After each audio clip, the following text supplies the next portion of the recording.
was not easy for me because when I speak about these topics, believe me, because I experienced this, and for me it's.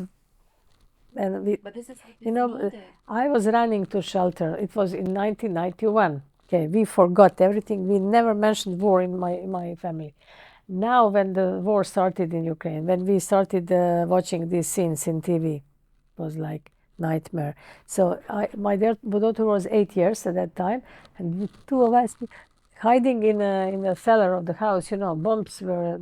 You see the city of Dubrovnik. The city was completely bombed. So this was crazy. And then after 3 months, we were without electricity, without water, without telephones. There were no phones like now. Now we are following the war in real time, And then after 3 months, we couldn't shower, we couldn't do anything. We went to sea, but it was, the winter was coming. It was October, November, December. Then you couldn't anymore wash your hair in the sea. And then what we did, there was a ship which used to come once a week to Dubrovnik. And then I embarked on this ship, went with my daughter to Rijeka, which is in the north, from Rijeka to Austria, brought my daughter there. I left her there with my brother's family who used to live there. I was lucky to have him there. They lived, so she was with them, went to school to Vienna, Baden by Wien.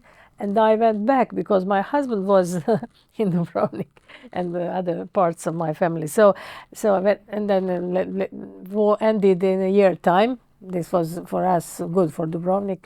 Then it continued in Bosnia and Herzegovina and so on. So it was a year, but many people couldn't return because their their houses were burnt. So this is the reason why I'm saying if the war stops tomorrow, some of them wouldn't be able to come back because where are they coming back?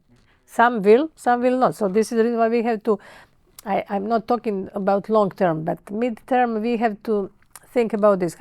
So if these children in Osa Hotel, for example, in Poland, how can 500 children live under one roof? Those who are now 16 will be 18. So you have to give them a normalcy of life, and this is the reason why we are trying to do this pilot project to show whether it works. If they oppose, they will oppose. We won't do anything. But Ukrainian Minister Oksana Zlogovic, who is minister in charge of social affairs, she told me, she was with me on Monday in EPSCO committee here, and she not only with me but also with Swedish minister who is now her presidency.